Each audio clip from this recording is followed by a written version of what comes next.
ವೀಕ್ಷಕರೇ ನಮಸ್ಕಾರ. ಇಂದಿನ ನಮ್ಮ ಆತ್ಮ ಜಾಗೃತಿ ಕಾರ್ಯಕ್ರಮಕ್ಕೆ ತಮಗೆಲ್ಲ ಸ್ವಾಗತ. ನೋಡಿ ವೀಕ್ಷಕರೇ, ಇವತ್ತಿನ ಒಂದು ಯಾಂತ್ರಿಕ ಬದುಕಿನಲ್ಲಿ ಇವತ್ತು ನಾವು ಒತ್ತಡದಿಂದ ಜೀವನನ ನಡೆಸ್ತಾ ಇದ್ದೀವಿ. ಈ ಒಂದು ಒತ್ತಡದ ಜೀವನದಲ್ಲಿ ಯಾವ ಚಿಕ್ಕ ಮಕ್ಕಳಿರ್ಬೋದು, ದೊಡ್ಡವರಿರ್ಬೋದು, ಯಾರೂ ಇದರಿಂದ ಹೊರತಾಗಿಲ್ಲ. ಈ ಒಂದು ಒತ್ತಡದಿಂದ ನಾವು ಆವೇಶದಲ್ಲಿ ಬರ್ತಾ ಇದ್ದೀವಿ, ಕ್ರೋಧದಲ್ಲಿ ಬರ್ತಾ ಇದ್ದೀವಿ. ಅದಕ್ಕೆ ಇವತ್ತು ಈ ವಿಷಯವಾಗಿ ಚರ್ಚೆ ಮಾಡೋದಕ್ಕೆ ಅಂತೇಳಿ ಬ್ರಹ್ಮಕುಮಾರಿ ಅನುರಾಧ ಅಕ್ಕನವರು ಬಂದಿದ್ದಾರೆ. ಅವ್ರ ಜೊತೆ ಇವತ್ತು ನಾವು ಕ್ರೋಧದ ಬಗ್ಗೆ ಸ್ವಲ್ಪ ಚರ್ಚೆ ಮಾಡೋಣಂತೆ. ಅಕ್ಕವ್ರೆ ನಮಸ್ಕಾರ. ಓಂ ಶಾಂತಿ. ಅಕ್ಕವ್ರೆ, ಇವತ್ತು ಕ್ರೋಧ ಅಂತ ಯಾವುದಕ್ಕೆ ಹೇಳ್ಬೋದು ಅಂತೀರಾ ತಾವು? ಇವತ್ತಿನ ಒಂದು ನಾವು ಯಾಂತ್ರಿಕ ಜಗತ್ತಿನಲ್ಲಿ ಬದುಕ್ತಾ ಇದ್ದೇವೆ. ಅಂತಹ ಒಂದು ಸಮಯದಲ್ಲಿ ನಾವು ನೋಡ್ತಾ ಇದ್ದೀವಿ, ಎಲ್ಲ ಕಡೆಗೂ ಏನಾಗಿದೆ ಅಂತಂದ್ರೆ ಒಂದು ಓಡಾಟ ಇದೆ. ಎಲ್ಲರೂ ತಮ್ಮ ಜೀವನವನ್ನ ಶಾಂತಮಯವಾಗಿ ಸುಖಮಯವಾಗಿ ಬದುಕಲಿಕ್ಕೆ ಇಷ್ಟಪಡ್ತಾರೆ. ಆದ್ರೂ ಸಹ ಅವ್ರು ಬದುಕ್ತಾ ಇಲ್ಲ. ಅಲ್ಲಿ ಕೆಲವೊಂದು ಕಡೆಗೆ ಕೆಲವೊಂದು ಕಾರ್ಯಗಳನ್ನ ಮಾಡ್ಬೇಕಾದ್ರೆ ಅವ್ರು ಸಿಟ್ಟು ಮಾಡ್ತಾರೆ ಅಥವಾ ಆವೇಶದಲ್ಲಿ ಬರ್ತಾರೆ. ಅದನ್ನೆಲ್ಲ ವಿಚಾರಗಳನ್ನ ಮಾಡಿದಾಗ ನಾವು ಕ್ರೋಧ ಅಂತ ಎದಕ್ಕೆ ಹೇಳ್ತೀವಿ ಅಂತಂದ್ರೆ, ಎಲ್ಲಿ ನಮ್ಮಲ್ಲಿ ಶಾಂತಿ ಕೊರತೆ ಇದೆ, ನಮ್ಮಲ್ಲಿ ಕೆಲವೊಂದು ದೈವಿ ಗುಣಗಳ ಕೊರತೆಯಿಂದ ನಮಗೆ ಆವೇಶದಲ್ಲಿ ಬರ್ತೀವಿ.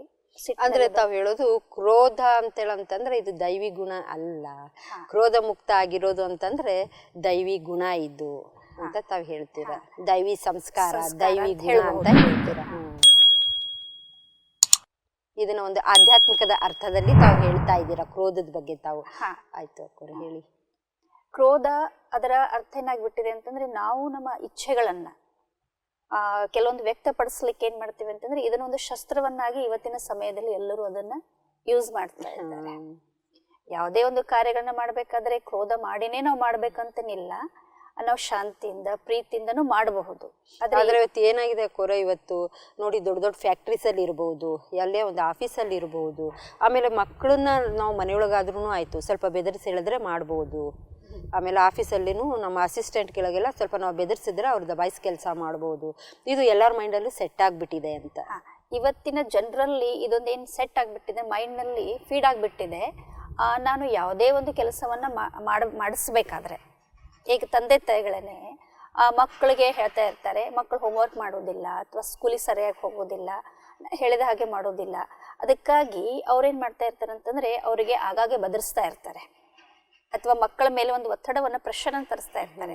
ನಾ ಇಷ್ಟೇ ಮಾರ್ಕ್ಸ್ ತಗೊಳ್ಬೇಕು, ಇದೇ ರೀತಿ ಮಾಡಬೇಕು, ನಾ ಹೇಳಿದ ಹಾಗೇನೆ ಕೇಳಬೇಕು. ಇತ್ಲಾಗಂತೂ ಇದರಿಂದ ಎಷ್ಟೋ ಅನಾಹುತಗಳಾಗ್ತಾ ಇದೆ. ಅಂದ್ರೆ ಪೇರೆಂಟ್ಸ್ ತಮ್ಮ ಇಚ್ಛೆನ ವ್ಯಕ್ತಪಡಿಸ್ತಾರೆ ಮಕ್ಕಳ ಬಗ್ಗೆ, ಅವ್ರದ್ದೇನಿದೆ ತಾವು ನೋಡೋದಿಲ್ಲ. ನೀನ್ ಹಿಂಗೆ ಮಾಡ್ಬೇಕು, ಹಿಂಗೆ ಮಾಡ್ಬೇಕು. ಮಕ್ಕಳಿಗೆ ಮಕ್ಕಳಲ್ಲಿ ಏನ್ ಆಗ್ತಾ ಇದೆ ಅಥವಾ ಮಕ್ಕಳ ಒಂದು ಮಾನಸಿಕವನ್ನ ಅವ್ರು ತಿಳ್ಕೊಂಡಿಲ್ಲ. ಮಕ್ಕಳಲ್ಲಿ ಅವ್ರಿಗೇನ್ ಬೇಕಾಗಿದೆ, ಅವ್ರ ಇಚ್ಛೆ ಏನಿದೆ, ಅದಕ್ಕಾಗಿ ಅವ್ರು ಏನ್ ಮಾಡ್ತಾರೆ ಅಂದ್ರೆ, ತಮ್ಮ ಇಚ್ಛೆಗಳನ್ನ ಮಕ್ಕಳ ಮೇಲೆ, ಸಣ್ಣ ಮಕ್ಕಳ ಮೇಲೆ ಅಥವಾ ಇವತ್ತಿನ ಯುವಕರ ಮೇಲೆ ಅದನ್ನು ಪ್ರೆಷರ್ ಆಗಿ ಹೇಳ್ತಾರೆ, ಇದು ಮಾಡಲೇಬೇಕು, ಇಷ್ಟು ಮಾರ್ಕ್ಸ್ ತಗೊಳ್ಳೇಬೇಕು. ನಮ್ಮ ಸಮಯದಲ್ಲಿ ನಾವು ಆ ರೀತಿ ಮಾಡ್ತಾ ಇದ್ದೀವಿ, ನೀವು ಯಾಕೆ ಮಾಡ್ತಾ ಇಲ್ಲ ಅಂತ ಹೇಳಿ ತಮ್ಮ ಅನೇಕ ಒಂದು ಇಚ್ಛೆಗಳನ್ನ ಮಕ್ಕಳ ಮೇಲೆ ಅವ್ರೇನ್ ಮಾಡ್ತಾ ಇದ್ದಾರೆ ಅಂದ್ರೆ, ಪೇರೆಂಟ್ಸ್ ಆಗ್ಲಿ ಅಥವಾ ಶಿಕ್ಷಕರಾಗ್ಲಿ ಸ್ಟೂಡೆಂಟ್ ಮೇಲೆ ಇದನ್ನೆಲ್ಲ ಹೇಳ್ತಾ ಇದ್ದಾರೆ. ಅದಕ್ಕಾಗಿ ಕೆಲವೊಂದ್ಸಲ ಆ ಪ್ರೆಷರ್ದಲ್ಲಿ ಬಂದು ಮಕ್ಕಳು ಸಹ ಏನ್ ಮಾಡ್ತಾ ಇದ್ದಾರೆ ಅಂತಂದ್ರೆ, ಕೆಲವೊಂದು ಅವರು ಸಪ್ರೆಸ್ ಆಗ್ತಾ ಇದ್ದಾರೆ. ಒತ್ತಡದಲ್ಲಿ ಬಂದು ಅನೇಕ ಅದರಿಂದ ಒಂದು ಒತ್ತಡದಲ್ಲಿ ಬಂದು ಕೆಲವೊಂದು ಬೇರೆ ಮಾರ್ಗದಲ್ಲಿ ಹೋಗ್ತಾ ಇದ್ದಾರೆ. ಅಥವಾ ಕೆಲವೊಂದ್ಸಲ ಏನ್ ಮಾಡ್ತಾ ಇದ್ದಾರೆ ಅಂತಂದ್ರೆ, ಡಿಪ್ರೆಷನ್ದಲ್ಲಿ ಹೋಗಿ ಅನೇಕ ಅನಾಹುತಗಳು ಆಗ್ತಾ ಇವೆ. ಮತ್ತೆ ಇದನ್ನೇ ತಂದೆ ತಾಯಿಗಳಿಂದ ಮಕ್ಕಳು ಕಲಿತಾ ಇದ್ದಾರೆ. ಯಾಕಂದ್ರೆ ಒಬ್ಬರು ಪತಿಯ ಮಾತು ಕೇಳಲಿಲ್ಲ ಅಂತಂದ್ರೆ ಅವ್ರಿಗೇನ್ ಅನ್ಸುತ್ತೆ, ಪತ್ನಿಯ ಮೇಲೆ ಪತಿ ಕೆಲವೊಂದ್ಸಲ ಜೋರ್ ಮಾಡ್ತಾರೆ ಅಥವಾ ಬೆದರಿಕೆ ಹಾಕ್ತಾರೆ. ಆವಾಗ ಪತ್ನಿನೂ ಆ ಕೆಲಸವನ್ನ ಮಾಡ್ತಾಳೆ. ಆ ಒಂದು ಪ್ರಭಾವ ಮಕ್ಕಳ ಮೇಲೆ ಬಿದ್ದ ತಕ್ಷಣ ಆ ಮಕ್ಕಳನ್ನು ಸೈನ್ ಮಾಡ್ತಾ ಇದಾರೆ ಅಂತಂದ್ರೆ, ನನ್ನ ಈಡೇರಿಕೆ ಯಾವಾಗ ಪೂರ್ತಿ ಆಗುತ್ತೆ ಅಂದ್ರೆ, ನಾನು ಸಿಟ್ ಮಾಡ್ಕೊಂಡಾಗ ಸಂಸ್ಕಾರವಾಗಿ ಪರಿವರ್ತನೆ ಆಗ್ತಾ ಇದೆ. ಅತ್ತಾಗನೇ ನನ್ನ ತಂದೆ ತಾಯಿಗಳು ನನ್ನ ಮಾತನ್ನ ಕೇಳ್ತಾರೆ. ಅದಕ್ಕೆ ಒಂದು ಚಿಕ್ಕ ಉದಾಹರಣೆ, ಈಗ ಒಬ್ಬ ಹುಡುಗ ಅವನೊಂದು ಗಾಜಿನ ಒಂದು ಪಾಟ್ ಅನ್ನು ತಗೊಂಡು ಹೋಗ್ತಾ ಇದ್ದ. ಹೋಗುವಂತ ಸಮಯದಲ್ಲಿ ಅಚಾನಕ್ ಅವನ ಕೈ ಜಾರಿ ಅದು ಬಿದ್ದ್ಬಿಡ್ತು. ಅವಾಗ ಅವನಿಗೆ ಏನ್ ಅನ್ಸಿತ್ತು ಅಂತಂದ್ರೆ, ಈಗ ನಾನು ಬಿದ್ದದ್ದನ್ನ ನೋಡಿ ಅದೇನಾಗ್ಬಿಡ್ತು, ವೇಸ್ಟ್ ಆಗ್ಬಿಡ್ತು, ಹೊಡೆದ್ ಬಿಡ್ತು. ಆಮೇಲೆ ಅದು ಏನಾಗುತ್ತೆ ಅಂತಂದ್ರೆ, ಈಗ ತಂದೆ ತಾಯಿಗಳು ನನ್ನ ಬೈತಾರೆ ಅಂತ ತಿಳ್ಕೊಂಡು ಆ ಮಗ ಏನ್ ಮಾಡ್ಲಿಕ್ಕೆ ಶುರು ಮಾಡ್ಬಿಟ್ಟಂದ್ರೆ, ಜೋರಾಗಿ ಕಿರ್ಚಲಿಕ್ಕೆ ಅಳಲಿಕ್ಕೆ ಶುರು ಮಾಡ್ಬಿಟ್ಟ. ಅವಾಗ ತಂದೆ ತಾಯಿ ನೋಡ್ತಾರೆ, ಯಾಕೆ ಅಳ್ತಾ ಇದ್ದಾನೆ ಅಂತ ನೋಡಿದಾಗ ಅದು ಪಾಟ್ ಬಿದ್ದಿತ್ತು, ಅವನು ಬೆದ್ದಿದ್ದ. ಈಗ ಅವನನ್ನ ಸಮಾಧಾನ ಮಾಡ್ಲಿಕ್ಕೆ ಆ ತಂದೆ ತಾಯಿ ಏನ್ ಮಾಡ್ಬಿಟ್ರೆ, ಹೋಗ್ಲಿ ಬಿಡು, ಅದ್ರ ನಿನ್ ತಪ್ಪಿಲ್ಲ ಅಂತ ಹೇಳ್ಕೊಂಡು ಅವಾಗ ತಪ್ಪನ್ನ ಅಲ್ಲೇ ಮುಚ್ಚಲಿಕ್ಕೆ ಪ್ರಾರಂಭ ಮಾಡ್ತಾರೆ. ಅಂದ್ರೆ ಇವಾಗ ಮಕ್ಕಳು ಎಲ್ಲಿಂದ ಕಲಿತಾ ಇದ್ದಾರೆ ಇದನ್ನೆಲ್ಲ ಅಂದ್ರೆ ದೊಡ್ಡವರಿಂದ ಕಲಿತಾ ಇದ್ದಾರೆ. ಅವ್ರ ಮನಸ್ಸಿನಲ್ಲಿ ಏನ್ ಫೀಡ್ ಆಗ್ಬಿಟ್ಟಿದೆ ಅಂತಂದ್ರೆ ನನ್ನ ಒಂದು ಇಚ್ಛೆಗಳನ್ನ ನಾನು ಪೂರ್ತಿ ಮಾಡ್ಕೊಳ್ಬೇಕಾದ್ರೆ ನಾನು ಸಿಟ್ಟು ಮಾಡೋದು ಏನಾಗ್ಬಿಟ್ಟಿದೆ ಅಂತಂದ್ರೆ ಅನಿವಾರ್ಯ. ಅಕ್ಕೋರ ಇವತ್ತು ಸಿಟ್ಟಿಂದ ಏನೇನು ಅನಾಹುತಗಳು ಆಗ್ತಾ ಇದ್ದಾವೆ ಅಂತೀರ ತಾವು? ಅಂದ್ರೆ ನಾವು ತಿಳ್ಕೊಂಡಿದೀವಿ ಏನು ಸಿಟ್ಟಿಂದ ಅಂದ್ರೆ ಎಲ್ಲ ಒಳ್ಳೆ ಕೆಲಸಗಳಾಗ್ತವೆ, ಎಲ್ಲ ಒಳ್ಳೆ ಕೆಲಸಗಳು ಆಗ್ತವೆ ಅಂತೇಳಿ ಅಂತ ಇವತ್ತು ಜಗತ್ತಿನಲ್ಲಿ ಎಲ್ಲರೂ ತಿಳ್ಕೊಂಡಿದ್ದೀರಿ. ತಾವು ಯಾವ ತರ ಹೇಳ್ತೀರಾ ಅದನ್ನ? ಇವತ್ತಿನ ಒಂದು ಸಮಯದಲ್ಲಿ ಎಲ್ಲರ ಒಂದು ಮಾನಸಿಕವಾಗಿ ಎಲ್ಲರೂ ಏನ್ ತಿಳ್ಕೊಂಡ್ಬಿಟ್ಟಿದ್ದಾರೆ ಅಂತಂದ್ರೆ ಸಿಟ್ಟಿನಿಂದ ಎಲ್ಲಾ ಕೆಲಸಗಳು ಸರಿಯಾಗಿ ಆಗ್ತವೆ ಅಂತ ಹೇಳಿ. ಆದ್ರೆ ಎಲ್ಲಾ ಕೆಲಸಗಳು ಸಿಟ್ಟಿನಿಂದ ಆಗೋದಿಲ್ಲ. ಕೆಲವೊಂದ್ಸಲ ಅದಕ್ಕೆ ನಾವು ಪ್ರೀತಿಯಿಂದಲೂ ಅಥವಾ ಒಂದು ಶಾಂತವಾಗಿನೂ ಹೇಳ್ಬಹುದು. ಯಾಕಂದ್ರೆ ನಮ್ಮಲ್ಲಿ ಆ ಶಾಂತಿಯ ಕೊರತೆಯಿಂದಾಗ್ಲೇ ನಾವೇನ್ ಮಾಡ್ತಾ ಇದ್ದೀವಿ ಅಂತ ಅದಕ್ಕೆ ನಾವು ಕ್ರೋಧದಲ್ಲಿ ಬರ್ತಾ ಇದ್ದೀವಿ ಅಂತ. ನಮ್ಮ ಒಂದು ನಿಜವಾಗಿ ಒಂದು ಆಧ್ಯಾತ್ಮಿಕ ಒಂದು ಮೆಥಡ್ ಏನಾಗ್ಬಿಟ್ಟಿದೆ ಅಂತಂದ್ರೆ ನಾವು ಯಾವಾಗ ನಾವು ಶಾಂತಿಯಲ್ಲಿ ಇರ್ತೀವಿ ಅವಾಗ ಇದೆಲ್ಲ ಏನಾಗ್ಬಿಟ್ಟಿದೆ ಅಂತಂದ್ರೆ ಆಸುರಿ ಗುಣಗಳು ಅಥವಾ ಗೀತಾದಲ್ಲಿ ಹೇಳಿದಾರಲ್ಲ ಕ್ರೋಧ ಮತ್ತು ಈ ವಿಕಾರ ಏನಾಗಿದೆ, ಕ್ರೋಧ ಅನ್ನೋದೊಂದು ದೊಡ್ಡ ವಿಕಾರ. ಅದಕ್ಕಾಗಿ ಈ ಕ್ರೋಧವನ್ನ ನಾವು ಗೆಲ್ಲಬೇಕಾದ್ರೆ ಅದಕ್ಕೆ ನಾವು ಶಾಂತಿಯ ಒಂದು ಗುಣದಿಂದ ಕ್ರೋಧವನ್ನ ಗೆಲ್ಲಬಹುದು. ಕ್ರೋಧವನ್ನ ಬಿಡು ಅಂತ ಹೇಳ್ತಾ ಇಲ್ಲ, ನಾವು ಯಾವಾಗ ಆ ಶಾಂತಿಯ ಗುಣ ನಮ್ಮಲ್ಲಿ ಬರುತ್ತೆ ತನ್ನಾಗಿ ಏನಾಗುತ್ತೆ ಕ್ರೋಧ ನಮ್ಮಿಂದ ದೂರ ಆಗುತ್ತೆ. ಆಮೇಲೆ ಕೆಲವೊಂದು ಕೆಲಸಗಳನ್ನ ನಾವು ಕ್ರೋಧದಿಂದ ಅಥವಾ ಆವೇಶದಲ್ಲಿ ಹೇಳಿದ್ರೆ ಮಾಡ್ತಾರಂತೇನಿಲ್ಲ. ಈಗ ಸಪೋಸ್ ಈಗ ನಿಮ್ಮ ಮನೆಯಲ್ಲಿ ಒಬ್ರು ಯಾರೋ ಲೇಬರ್ ಇದ್ದಾರೆ, ನೌಕರಿದ್ದಾರೆ, ಅವ್ರಿಗೂ ಸಹ ನಾವೇನ್ ಮಾಡ್ತೀವಿ ಅಂತಂದ್ರೆ ಕೆಲವೊಂದ್ಸಲ ಅವ್ರು ಮಾಡ್ತಾನೆ ಇರ್ತಾರೆ. ಆದ್ರೆ ಮತ್ತೆ ನಾವು ಅದನ್ನ ನಮ್ಮ ಒಂದು ಅಭಿಮಾನ ಆಗ್ಲಿ ಅಥವಾ ನಮ್ಮ ವರ್ಚಸ್ಸನ್ನ ಹೆಚ್ಚಿಸ್ಕೊಳ್ಳಿಕ್ಕಾಗ್ಲಿ ನಾವೇನ್ ಮಾಡ್ತೀವಿ ಅಂತಂದ್ರೆ ಅವ್ರ ಮೇಲೆ ಇನ್ನೂ ಏನ್ ಮಾಡ್ತೀವಿ ಅಂತಂದ್ರೆ ಸಿಟ್ಟಿನಿಂದ ಹೇಳ್ತೀವಿ. ಯಾಕಂತಂದ್ರೆ ಇವ್ರು ಕೆಳಗಿನವರು ಅಥವಾ ಕೆಳಮಟ್ಟಿನವರು ಇದ್ದಾರೆ ಅಂತ. ಇವರೆಲ್ಲ ನಮ್ಮ ಅಸಿಸ್ಟೆಂಟು, ಇವತ್ತು ಮನೆಯೊಳಗೆ ಪತ್ನಿ ಇರ್ಬಹುದು, ಅವ್ರ ಪತಿನೂ ಇವಳು ನನ್ನ ಅಸಿಸ್ಟೆಂಟು ಅಂತ ತಿಳ್ಕೊಂಡಾಗ ಆ ಮಗು ಇದು ನನಗೆ ಸಮಾನತೆಯ ಗುಣವನ್ನ ನಾವು ಬಿಟ್ಟು ಬಿಡ್ತೀವಲ್ಲ, ನಮ್ಮಲ್ಲಿ ಆ ಸಮಾನತೆಯ ಗುಣವನ್ನ ಬಿಟ್ಟಾಗ ನಮ್ಮಲ್ಲಿ ಏನಾಗುತ್ತೆ ಅಂತಂದ್ರೆ ಸಿಟ್ಟು ಬಂದ್ಬಿಡುತ್ತೆ. ಆ ಸಿಟ್ಟಿನಿಂದ ಏನಾಗುತ್ತೆ ಅಂದ್ರೆ ಅನೇಕ ಅನಾಹುತಗಳಾಗ್ತಾ ಇವೆ. ಕ್ರೋಧದಲ್ಲಿ ಬಂದು ಕೆಲವರು ತಮ್ಮ ಒಂದು ಮಾನಸಿಕ ಸ್ಥಿತಿಯನ್ನ ಕಳ್ಕೊಂಡು ಆವೇಶದಲ್ಲಿ ಬಂದು ಒಂದು ಸೆಕೆಂಡಲ್ಲೇ ಏನ್ ಮಾಡ್ತಾರಂತಂದ್ರೆ ಅವರು ಆವೇಶನಲ್ಲಿ ಬಂದು ಅನೇಕ ಒಂದು ಕೆಟ್ಟ ಕರ್ಮಗಳನ್ನ ಮಾಡ್ಬಿಡ್ತಾರೆ, ಮಾಡಿ ಜೈಲಿನಲ್ಲಿ ಹೋಗ್ತಾರೆ. ಆವಾಗ ಅವ್ರಿಗೆ ಕೇಳಿದಾಗ ನೀವು ಒಳ್ಳೊಳ್ಳೆ ವ್ಯಕ್ತಿಗಳಿರ್ತಾರೆ, ಅದರಲ್ಲಿ ಒಳ್ಳೆ ಯುವಕರಾಗ್ಲಿ ಅಥವಾ ಒಳ್ಳೊಳ್ಳೆ ಮನೆತನದವರಾಗ್ಲಿ ಮನೆಯವರಾಗ್ಲಿ ಅವರು ಸಹ ಏನ್ ಮಾಡ್ತಾ ಇರ್ತಾರೆ ಅಂದ್ರೆ ಜೈಲಿನಲ್ಲಿ ಹೋಗಿರ್ತಾರೆ. ಅಲ್ಲಿ ಅವರಿಗೆ ನಾವು ಕೇಳಿದಾಗ ನೀವ್ ಯಾಕೆ ಇಲ್ಲಿ ಬಂದಿದ್ದೀರಿ ಅಂತಂದ್ರೆ ಅವ್ರು ಹೇಳ್ತಾರೆ, ಒಂದು ಸೆಕೆಂಡಿನ ಒಂದು ಕ್ರೋಧ ಅಥವಾ ನಿಮಿಷದ ಕ್ರೋಧದಿಂದ ನಾವು ಅದನ್ನ ತಡ್ಕೊಳ್ಲಿಕ್ ಆಗ್ಲಿಲ್ಲ, ಬಹಳ ಸಿಟ್ಟು ಬಂತು, ಅದಕ್ಕಾಗಿ ನಾವಿಲ್ಲಿ ಈ ತರ ಕೆಲಸ ನಾನು ಮಾಡಿದೆ, ಈ ರೀತಿ ನಾನು ಜೈಲಿನಲ್ಲಿ ಇವತ್ತು ಈ ತರ ನಾನು ಅಪರಾಧಿಯಾಗಿ ಅಂದ್ರೆ ಒಂದು ಸೆಕೆಂಡಿನ ಒಂದು ಈ ತರ ಅಪರಾಧಿಗಳನ್ನಾಗಿ ನಮ್ಮನ್ನ ಮಾಡಿಬಿಡುತ್ತೆ. ಅದಕ್ಕಾಗಿ ಮತ್ತೆ ಅನೇಕ ಅಪರಾಧಗಳಿಗೆ ಕಾರಣನೂ ಏನಾಗಿದೆ ಅಂತಂದ್ರೆ ಸಿಟ್ಟಾಗಿದೆ. ಇಲ್ಲಿ ಸಣ್ಣ ಮಕ್ಕಳನ್ನು ಆಗಿರ್ಬಹುದು ಅಥವಾ ದೊಡ್ಡವ್ರನ್ನೂ ಆಗಿರ್ಬಹುದು. ಅಕ್ಕೋರ ಹಂಗಾದ್ರೆ ಸಿಟ್ಟು ಮಾಡೋದ್ರ ಅವಶ್ಯಕತೆ ಇದೆ ಅಂತೀರಾ ತಾವು? ಸಿಟ್ಟು ಮಾಡುವಂತ ಅವಶ್ಯಕತೆ ಇಲ್ಲ. ಆ ಸಿಟ್ಟು ಮಾಡುವುದರಿಂದ ಏನಾಗುತ್ತೆ ಅಂದ್ರೆ ಒಂದು ಮಾನಸಿಕ ಸ್ಥಿತಿನೂ ಹಾಳಾಗುತ್ತೆ, ಒಂದು ಶರೀರದ ಮೇಲೂ ಅದರ ದುಷ್ಪರಿಣಾಮ ಆಗುತ್ತೆ. ಸೊ ಇಲ್ಲಿ ಸಿಟ್ಟು ಮಾಡುವ ಬದಲಾಗಿ ನಾವು ಶಾಂತಿಯಿಂದಲೂ ಪ್ರೀತಿಯಿಂದಲೂ ಕೆಲವೊಂದು ಕೆಲಸಗಳನ್ನ ಮಾಡಬಹುದು. ಅವಾಗ ನಾವು ಅನೇಕ ಒಂದು ನ್ಯೂಸ್ಗಳಲ್ಲಿ ಅಥವಾ ಟೆಲಿವಿಷನ್ಗಳಲ್ಲಿ ಕೆಲವೊಂದು ನ್ಯೂಸ್ಗಳನ್ನ ಕೇಳ್ತಾ ಇರ್ತೀವಿ. ಸಿಟ್ಟಿನಿಂದ ಅನೇಕ ಅನಾಹುತಗಳಾಗಿರ್ತವೆ. ಒಂದು ನಿಮಿಷದ ಸಿಟ್ಟು ಅನೇಕ ಅಪರಾಧಗಳಿಗೆ ಕಾರಣ ಆಗುತ್ತೆ. ಇವತ್ತು ಯಾಕೆ ಅಪರಾಧಗಳಾಗ್ತಾ ಇದ್ದಾವೆ ಅಂತಂದ್ರೆ ನಮ್ಮಲ್ಲಿರುವಂತಹ ಆ ಒಂದು ಮಾನಸಿಕ ಅಸಂತುಲನದಿಂದ ನಾವು ಯಾವೊಬ್ಬ ವ್ಯಕ್ತಿ ನಮ್ಗೇನೋ ಬಂದು ಹೇಳಿದ್ರು ಅವಾಗ ನಮ್ಮ ಏನಾಗುತ್ತೆ ಅಂದ್ರೆ ನಮ್ಮ ಮನಸ್ಸು ಆ ಒಂದು ಮಾತನ್ನ ಸ್ವೀಕಾರ ಮಾಡ್ಲಿಲ್ಲ ಅಂತಂದ್ರೆ ಅದನ್ನ ನಾವೇನ್ ಮಾಡ್ತೀವಿ ಸಿಟ್ಟಿನ ರೂಪದಲ್ಲಿ ಹೊರಗೆ ಹಾಕ್ಬಿಡ್ತೀವಿ. ಅವಾಗ ಅನೇಕ ಅಪರಾಧಗಳಾಗ್ತವೆ. ಆ ಅಪರಾಧಗಳಿಂದ ಇವತ್ತು ಜೈಲಿನಲ್ಲಿ ಎಷ್ಟೋ ಜನರು ತಮ್ಮ ಒಂದು ಕಾಲವನ್ನ ಕಳೀತಾ ಇದ್ದಾರೆ. ವಿಚಾರ ಮಾಡಬೇಕಲ್ಲ, ಇಂಥ ಒಂದು ಶ್ರೇಷ್ಠವಾದಂತಹ ಜೀವನವನ್ನ ನಾವು ಒಂದು ನಿಮಿಷದ ಆವೇಶದಿಂದ ಸಿಟ್ಟಿನಿಂದ ಅಂತಹ ಅನಾಹುತಗಳಿಗೆ ತುತ್ತಾಗಿ ನಾವು ನಮ್ಮ ಜೀವನವನ್ನ ವೇಸ್ಟ್ ಆಗಿ ಕಳೀತಾ ಇದ್ದೀವಿ. ಇಲ್ಲಿ ನಾವೇನ್ ವಿಚಾರ ಮಾಡಬೇಕು, ಯಾಕೆ ಈ ರೀತಿ ಆಯ್ತು ಅಂತಂದ್ರೆ ಅವರು ತಮ್ಮ ಸಿಟ್ಟನ್ನ ಕಂಟ್ರೋಲ್ ಮಾಡ್ಲಿಕ್ಕೆ ಆಗ್ಲಿಲ್ಲ ಅವರಿಗೆ. ಆಮೇಲೆ ಎಲ್ಲ ಇವತ್ತಿನ ಜಗತ್ತಿನಲ್ಲಿ ಎಲ್ಲ ಕಡೆಗೆ ನೋಡಿದಾಗ ಸಿಟ್ಟಿನಿಂದಲೇ ಎಲ್ಲ ಕೆಲಸಗಳು ಆಗ್ತಾ ಇದಾವೆ ಅಂತ ತಿಳ್ಕೊಂಡು ಅವ್ರು ಏನ್ ಮಾಡ್ತಾ ಇದಾರೆ ಅಂತಂದ್ರೆ ಅದಕ್ಕೆ ಮತ್ತಷ್ಟು ಸಪೋರ್ಟ್ ಕೊಟ್ಟಂಗ್ ಮಾಡ್ತಾ ಇದ್ದಾರೆ, ಒಬ್ರಿಗೊಬ್ರು ಸಪೋರ್ಟ್ ಕೊಟ್ಟಂಗ್ ಮಾಡಿ ಅದೇ ಆಗ್ತಾ ಇದೆ ಇವತ್ತು ಅದಕ್ಕೆ ಏನ್ ಮಾಡ್ತಾ ಇದಾರೆ ಅಂತಂದ್ರೆ ನಾನು ಸಿಟ್ ಮಾಡಿದ್ರೆ ಏನಾಗಲ್ಲ, ಅದರಿಂದ ಏನ್ ಅನಾಹುತ ಆಗಲ್ಲ ಅಂತ ತಿಳ್ಕೊಂಡು ಅವ್ರೇನ್ ಮಾಡ್ತಾ ಇದಾರೆ, ಸಿಟ್ಟನ್ನೇ ಮಾಡ್ತಾ ಇದಾರೆ. ಅಂದ್ರೆ ಇವತ್ತು ಸಿಟ್ಟನ್ನ ಅದು ಎಲ್ಲಿಗೆ ತಗೊಂಡೋಗಿ ನಮ್ಮನ್ನ ಹಚ್ಚತ್ತೆ ಹೇಳಕ್ ಬರೋದಿಲ್ಲ. ಸಿಟ್ಟನ್ನ ಆಯುಧವನ್ನಾಗಿ ಯೂಸ್ ಮಾಡ್ಕೊಂಡು ಅವರು ಅನೇಕ ಒಂದು ಕಾರ್ಯಗಳನ್ನ ಮಾಡ್ತಾ ಇದ್ದಾರೆ. ಇದು ಏನಾಗುತ್ತೆ, ಕೆಲವೊಂದ್ಸಲ ಅತಿಯಾಗಿ ಸಿಟ್ಟು ಮಾಡೋದ್ರಿಂದ ಒಂದು ನಮ್ಮ ಮಾನಸಿಕ ಸ್ಥಿತಿನೂ ಹಾಳಾಗುತ್ತೆ, ಅನೇಕ ನಮ್ಮ ಒಂದು ದೇಹದಲ್ಲಿ ಅನೇಕ ಒಂದು ರೋಗಗಳಿಗೆ ತುತ್ತಾಗ್ಬಿಡುತ್ತೆ, ಉತ್ಪನ್ನ ಆಗ್ತವೆ, ರೋಗಗಳಿಗೆ ತುತ್ತಾಗ್ಬಿಡ್ತೀವಿ. ಇವಾಗಂತೂ ಪ್ರತಿಯೊಬ್ಬರಿಗಲ್ಲೂ BP ಇದೆ. BP ಇವತ್ತು ನಾವು ಮೆಡಿಕಲ್ ಸೈನ್ಸ್ ದಲ್ಲಿ ಅಥವಾ ರಿಸರ್ಚ್ ಮಾಡ್ತಾ ಇದ್ದಾರೆ, ಅವ್ರು ಹೇಳ್ತಾ ಇದ್ದಾರೆ ನಾವು ಸಿಟ್ ಮಾಡಿದಾಗ ನಮ್ಮ ಶರೀರದ ಮೇಲೆ ಏನೇನ್ ಪರಿಣಾಮ ಆಗುತ್ತೆ, ದುಷ್ಪರಿಣಾಮ ಆಗುತ್ತೆ. ಸೊ ಈ ಸಲುವಾಗಿ ಏನ್ ಮಾಡ್ತಾ ಇದಾರೆ ಅಂತಂದ್ರೆ ಅದು ಸಿಟ್ ಮಾಡುವುದು ಒಳ್ಳೇದಲ್ಲ, ನಮ್ಮ ಹೆಲ್ತ್ಕ್ಕಾಗಿ ಅಥವಾ ನಮ್ಮ ಮನಸ್ಸಿಗಾಗಿನೂ ಇದು ಅಥವಾ ನಮ್ಮ ಜೀವನಕ್ಕಾಗಿ ಅಂತಾನು ಇದು ನಮ್ಮ ಜೀವನ ಅಂದ್ರೆ ನಮ್ಮ ಒಳ್ಳೆ ಜೀವನ ಸುಖಮಯ ಜೀವನವನ್ನು ನಡೆಸಬೇಕಾದ್ರೆ ಕ್ರೋಧ ಏನಾಗ್ಬಿಟ್ಟಿದೆ ಅಂತಂದ್ರೆ ಒಂದು ದೊಡ್ಡ ಅದ್ರಾಗೆ ಒಂದು ವಿಘ್ನ ಇದ್ದ ಹಾಗೆ. ನಾವು ಯಾವಾಗ ಈ ಕ್ರೋಧವನ್ನ ಬಿಡ್ತೀವಿ, ಸಿಟ್ಟನ್ನ ಬಿಡಬೇಕಾದ್ರೂ ನಮ್ಮಲ್ಲಿ ಒಂದು ಶಾಂತಿಯ ಗುಣ ಇದೆ, ಒಂದು ಪ್ರೀತಿಯ ಗುಣ ಇದೆ, ಇದೊಂದು ದಿವ್ಯ ಗುಣ. ಯಾವಾಗ ಈ ಒಂದು ದಿವ್ಯತೆ ನಮ್ಮ ಜೀವನದಲ್ಲಿ ಬಂದಾಗ ಇವುಗಳನ್ನೆಲ್ಲ ನಾವೇನ್ ಮಾಡ್ತೀವಿ ಅಂತಂದ್ರೆ ಬಿಟ್ಬಿಡ್ತೀವಿ ತನ್ನಾಗಿ. ನಾವು ಸಿಟ್ ಮಾಡ್ಕೊಳ್ಳೋಂಥ ಅವಶ್ಯಕತೆನೇ ಇಲ್ಲ. ಕೆಲವೊಂದ್ಸಲ ನಾವೇನ್ ಮಾಡ್ಬೇಕು, ಅಲ್ಲಿ ಪ್ರೀತಿಯಿಂದಲೂ ಹೇಳ್ಬಹುದು. ಕೆಲವರು ಹೇಳ್ತಾರೆ ಇಲ್ಲ ನಾವು ಪ್ರೀತಿಯಿಂದ ಹೇಳಿದಾಗ ಮಕ್ಕಳು ಕೇಳೋದಿಲ್ಲ, ಅಥವಾ ಒಬ್ಬ ಆಫೀಸರ್ ಹೇಳ್ತಾರೆ ನನ್ನ ಕೆಳಗಿನವರಾಗ್ಲಿ ಅಥವಾ ನನ್ನ ಅಸಿಸ್ಟೆಂಟ್ಗಳಾಗ್ಲಿ ಆ ಮಾತನ್ನ ಕೇಳೋದಿಲ್ಲ. ಅವಾಗ ನಾವು ಸಿಟ್ಟು ಮಾಡ್ಲೇಬೇಕಾಗುತ್ತೆ ಅಂತ ಅವ್ರದ್ದೇನಿರ್ತದೆ ಅಂತಂದ್ರೆ ನಾವಾಗಿ ಮಾಡೋದಿಲ್ಲ, ಆದ್ರೆ ಅವ್ರು ಇನ್ನೊಬ್ರು ನಮಗೆ ಸಿಟ್ಟು ತರಿಸ್ತಾರೆ. ಅಂದ್ರೆ ನಮ್ಮ ಒಂದು ಕಮ್ಜೋರಿಯನ್ನ ನಾವು ಇನ್ನೊಬ್ಬರ ಮೇಲೆ ಏನ್ ಮಾಡ್ತಾ ಇದೀವಿ ಅಂತಂದ್ರೆ ಒತ್ತಾಯವಾಗಿ ಹಾಕ್ತಾ ಇದೀವಿ. ನನಗೆ ಸಿಟ್ಟು ಬರೋದಿಲ್ಲ, ನಾನು ಸಿಟ್ಟು ಮಾಡೋದನ್ನೇ ಇಲ್ಲ, ನಾನು ಶಾಂತವಾಗಿನೇ ಇರ್ತೀನಿ, ಆದ್ರೆ ನನ್ನ ಮಕ್ಕಳು ನನ್ನ ಮಾತು ಕೇಳೋದಿಲ್ಲ, ಅಥವಾ ನನ್ನ ಆಫೀಸರ್ಸ್ ಏನಿದ್ದಾರೆ ಅಂತಂದ್ರೆ ಅವ್ರು ಈ ರೀತಿ ಇದ್ದಾರೆ, ಅದಕ್ಕಾಗಿ ನಾನು ಆ ರೀತಿ ನನಗೂ ಸಿಟ್ಟು ಬರುತ್ತೆ.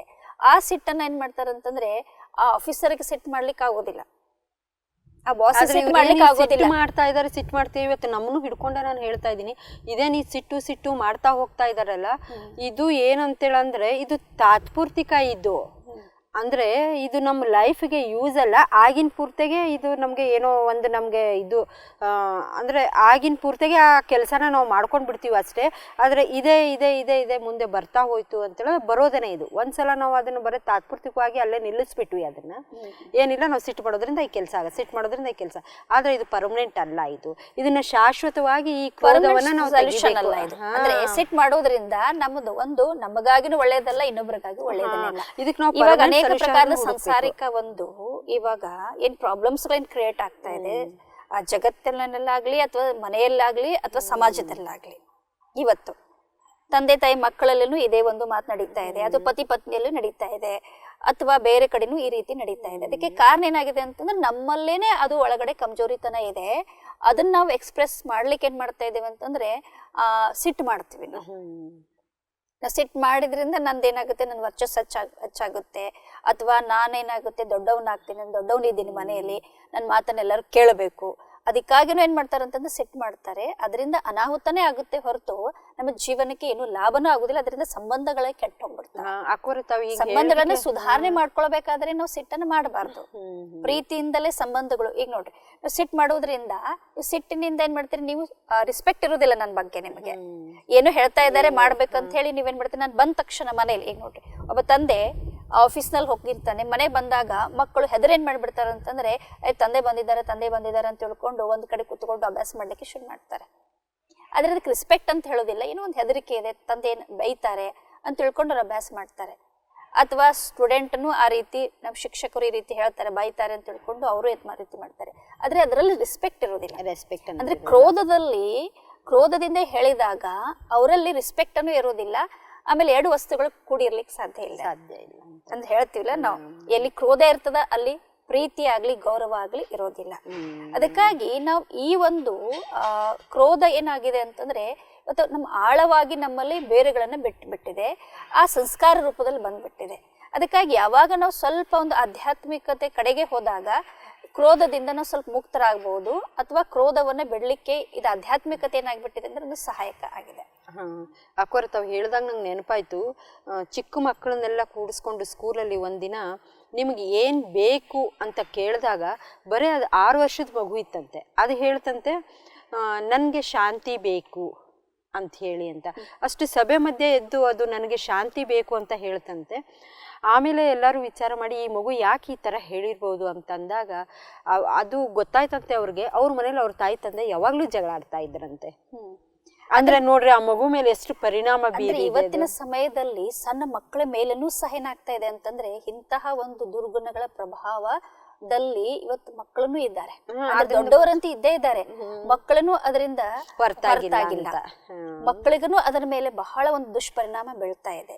ಯಾಕಂದ್ರೆ ದಿವಸ ಅದನ್ನೇ ನೋಡ್ತಾ ಇದ್ದಾರೆ. ಮನೆಯಲ್ಲಿ ಹೋದರೆ ತಂದೆ ತಾಯಿಗಳ ಒಂದು ಜಗಳ, ಅಥವಾ ಬೇರೆ ಕಡೆಗೆ ಹೋದಾಗ ನೇಬರ್ಗಳ ಒಂದು ಪರಸ್ಪರ ಒಂದು ಜಗಳ. ಆಮೇಲೆ ಅಥವಾ ಕೆಲವೊಂದ್ಸಲ ಸ್ಕೂಲ್ನಲ್ಲಿ ಅಥವಾ ಕಾಲೇಜಲ್ಲಿ ಮಕ್ಕಳು ಹೋದಾಗನು ಸಹ ಕೆಲವೊಂದ್ ಕಡೆ ಆ ಜಗಳಗಳನ್ನ ನೋಡಿ ಅದೇ ಒಂದು ಧೋರಣೆ ಅವರ ಮನಸ್ಸಲ್ಲಿ ಇರಬಹುದು, ಅಥವಾ ಅವ್ರದ್ದು ಏನು ಶಿಕ್ಷಣದ ಹೊರೆ ಅವ್ರಿಗೆ ಜಾಸ್ತಿ ಆಗಿರಬಹುದು, ಅವ್ರಿಗೆ ಆಗಿರ್ಬಹುದು. ಯಾಕಂದ್ರೆ ಇವಾಗ ಹಂಗ ಅನ್ಸತ್ತೆ. ಯಾಕಂದ್ರೆ ಮಕ್ಕಳು ಕಾಂಪಿಟೇಷನ್ ಅಲ್ಲಿ ಹೋಗ್ತಾ ಇದ್ದಾರೆ. ತಾಯಿ ತಂದೆನೂ ನಮ್ಮ ಮಕ್ಕಳು ಇಂಜಿನಿಯರ್ ಆಗ್ಬೇಕು, ಡಾಕ್ಟರ್ ಆಗ್ಬೇಕು, ಹಿಂಗೆ ಆಗ್ಬೇಕು, ಹಂಗೆ ಆಗ್ಬೇಕು. ಈ ಕಡೆ ಮನೆಯಿಂದ ಒತ್ತಡ, ಈ ಕಡೆ ಸ್ಕೂಲಿಂದ ಒತ್ತಡ, ಅದು ಅವ್ರಿಗೆ ಕಂಟ್ರೋಲ್ ಆಗ್ತಾ ಇಲ್ಲ. ಹಿಂಗಾಗಿ ಮಕ್ಕಳು ಸಹಿತಾನು ಇವತ್ತು ಕ್ರೋಧದಲ್ಲಿ ಬರ್ತಾ ಇದ್ದಾರೆ. ಹೇಳ್ತಾ ಇದ್ದಾರೆ ಮಾನಸಿಕ ಸ್ಥಿತಿಯನ್ನ ಅವ್ರೇನ್ ಮಾಡ್ತಾರೆ, ಕಂಟ್ರೋಲ್ ಮಾಡ್ಲಿಕ್ಕೆ ಅವರಲ್ಲಿ ಒಂದು ಆತ್ಮಿಕ ಶಕ್ತಿನೇ ಇಲ್ಲ.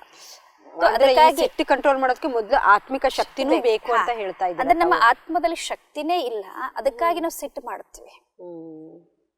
ಈಗ ಯಾವ ರೀತಿ ಒಂದು ವಸ್ತು ಆಲ್ರೆಡಿ ಅದೇನಾಗ್ಬಿಟ್ಟಿದೆ, ಕಮ್ಜೋರ್ ಇದೆ, ಅದರಲ್ಲಿ ನಾವು ಇನ್ನೂ ಬೇರೆ ಬೇರೆ ವಸ್ತುಗಳನ್ನ ಹಾಕ್ತಾ ಇದ್ದೇವೆ ಅಂತಂದ್ರೆ ಅದೇನಾಗ್ಬಿಡುತ್ತೆ, ಡಿಸ್ಟ್ರಾಯ್ ಆಗ್ಬಿಡುತ್ತೆ.